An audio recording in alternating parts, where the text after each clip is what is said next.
ವೀಕ್ಷಕರೇ, ಹಿಂದಿನ ಕಾಲದಲ್ಲಿ ಹೆಣ್ಣು ಮಕ್ಕಳಿಗೆ ಗಂಡು ಮಕ್ಕಳಂತೆ ಆಸ್ತಿಯಲ್ಲಿ ಸಮಾನ ಹಕ್ಕು ನೀಡಲಾಗುತ್ತಿರಲಿಲ್ಲ. ಮದುವೆಯಾದ ನಂತರ ಮಹಿಳೆಯನ್ನು ಕುಟುಂಬದಿಂದ ಬೇರ್ಪಟ್ಟವಳಂತೆ ಪರಿಗಣಿಸುವ ಮನೋಭಾವವೂ ಇತ್ತು. ಪೂರ್ವಜರಿಂದ ಬಂದ ಆಸ್ತಿಯಾಗಲಿ ಅಥವಾ ತಂದೆ ತಾಯಿ ಸಂಪಾದಿಸಿದ ಆಸ್ತಿಯಾಗಲಿ ಸಂಪೂರ್ಣ ಹಕ್ಕು ಗಂಡು ಮಕ್ಕಳಿಗೆ ಮಾತ್ರ ಸೀಮಿತವಾಗುತ್ತಿತ್ತು. ಆದರೆ ಈ ಅನ್ಯಾಯಕ್ಕೆ ಈಗ ಕಾನೂನು ಮಟ್ಟದಲ್ಲಿ ಮಹತ್ವದ ಬದಲಾವಣೆಯಾಗಿದೆ. ಹಿಂದೂ ಉತ್ತರಾಧಿಕಾರ ಕಾಯ್ದೆಯಲ್ಲಿ ಮಾಡಲಾದ ತಿದ್ದುಪಡಿಯ ಪ್ರಕಾರ ಮಹಿಳೆಯರು ಪುರುಷರಂತೆ ಆಸ್ತಿಯಲ್ಲಿ ಸಮಾನ ಹಕ್ಕು ಪಡೆಯುವ ಹಕ್ಕುದಾರರಾಗಿದ್ದಾರೆ.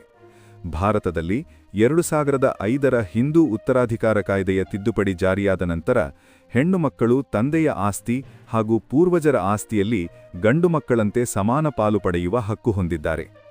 ಆಸ್ತಿ ತಂದೆ ಅಥವಾ ತಾಯಿ ಸಂಪಾದಿಸಿದ್ದಾಗಿರಲಿ ಅಥವಾ ಪೂರ್ವಜರಿಂದ ಬಂದದ್ದಾಗಿರಲಿ, ಮಹಿಳೆಯರೂ ಸಹ ಪುರುಷರಂತೆ ಸಮಾನ ಹಕ್ಕು ಪಡೆಯುತ್ತಾರೆ.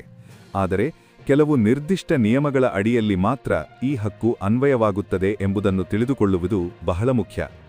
ಮೊದಲನೆಯದಾಗಿ, ಪೂರ್ವಜರ ಆಸ್ತಿಯ ವಿಚಾರಕ್ಕೆ ಬಂದರೆ 2005ರ ಹಿಂದೂ ಉತ್ತರಾಧಿಕಾರ ಕಾಯ್ದೆಯ ಪ್ರಕಾರ ಹೆಣ್ಣು ಮಕ್ಕಳು ಜನ್ಮಸಿದ್ಧ ಹಕ್ಕಿನ ಆಧಾರದ ಮೇಲೆ ಗಂಡು ಮಕ್ಕಳಂತೆ ಸಮಾನ ಪಾಲು ಪಡೆಯುತ್ತಾರೆ.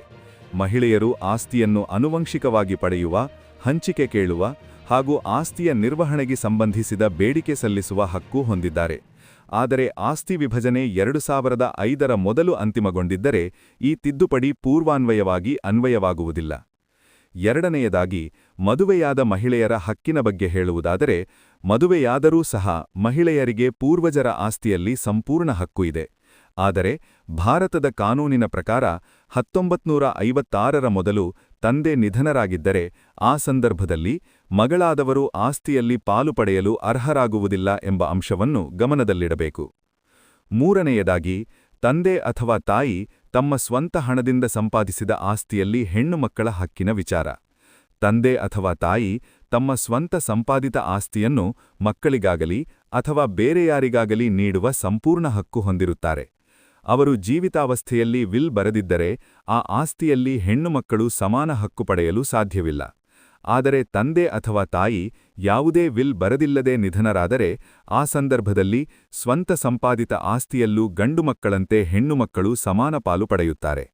ನಾಲ್ಕನೆಯದಾಗಿ, ಜಂಟಿ ಕುಟುಂಬದ ಆಸ್ತಿಯ ಭಾಗವಾಗಿರದ ಹಾಗೂ ಕುಟುಂಬದ ಸಾಂಪ್ರದಾಯಿಕ ಹಿಡುವಳಿಗಳ ಹೊರಗೆ ಸಂಪಾದಿಸಲಾದ ಆಸ್ತಿಗಳಲ್ಲಿ ಹೆಣ್ಣು ಮಕ್ಕಳಿಗೆ ಜನ್ಮಸಿದ್ಧ ಹಕ್ಕು ಇರುವುದಿಲ್ಲ.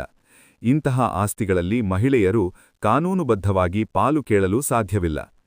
ಐದನೆಯದಾಗಿ, ತಂದೆ ಅಥವಾ ತಾಯಿ ತಮ್ಮ ಸ್ವಂತ ಹಣದಿಂದ ಖರೀದಿ ಮಾಡಿದ ಆಸ್ತಿಯನ್ನು ವಿಲ್ ಮೂಲಕ ಯಾರಿಗಾದರೂ ಬರೆದು ನೀಡಿದ್ದರೆ ಆ ಆಸ್ತಿಯಲ್ಲಿ ಮಗಳಾದವರು ಹಕ್ಕು ಪಡೆಯಲು ಸಾಧ್ಯವಿಲ್ಲ.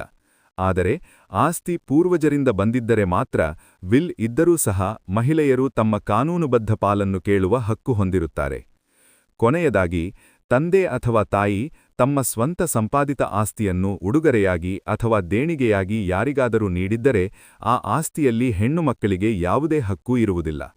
ಭಾರತದ ಕಾನೂನಿನ ಪ್ರಕಾರ ಇಂತಹ ಆಸ್ತಿಗಳಲ್ಲಿ ಮಹಿಳೆಯರು ಪಾಲು ಪಡೆಯಲು ಸಾಧ್ಯವಿಲ್ಲ ಎಂಬುದು ಸ್ಪಷ್ಟವಾಗಿದೆ. ವೀಕ್ಷಕರೇ, 2005ರ ಹಿಂದೂ ಉತ್ತರಾಧಿಕಾರ ಕಾಯ್ದೆಯು ಮಹಿಳೆಯರಿಗೆ ದೊಡ್ಡ ಕಾನೂನು ಬಲ ನೀಡಿದೆ.